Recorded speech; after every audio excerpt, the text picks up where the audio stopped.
हैं? ब्राह्मण कर्मयोगी। कर्मयोगी माना कर्म करते हुए बुद्धि को बाकी याद में लगा। बाकी और एक होता है कर्मातीत। कर्म अतीत। कर्म योगी तो जो है योग लगाते हैं, जैसे शंकर जी योग लगाते हैं। तो जो याद करता है वो संपूर्ण योगी है या प्रैक्टिस कर रहा है? शंकर जी अगर याद में बैठे हैं तो संपन्न विष्णु आत्मा है, परम पदधारी है या अभ्यास करने वाला है? अभ्यास करने वाला है। जवाब नहीं मिला अभी।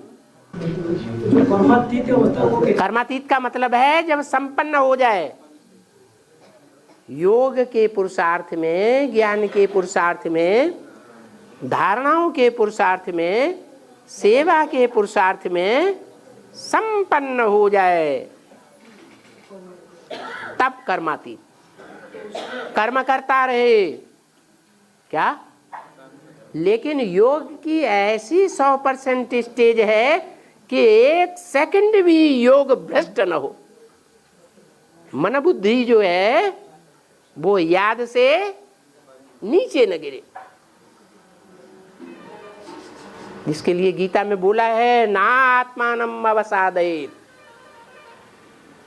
अवसाद माने नीचे न गिरने दे, आत्मा को नीचे गड्ढे में न जाने दे। उसको कहते हैं संपन्न योगी। वो कर्मातीत कहा जाता है। ऐसी जब कर्मातीत अवस्था हो जाती है, तीसरी मूर्ति, वो दूसरी मूर्ति शंकर की, तभी सारे संसार का विनाश का कार्य संपन्न होता है।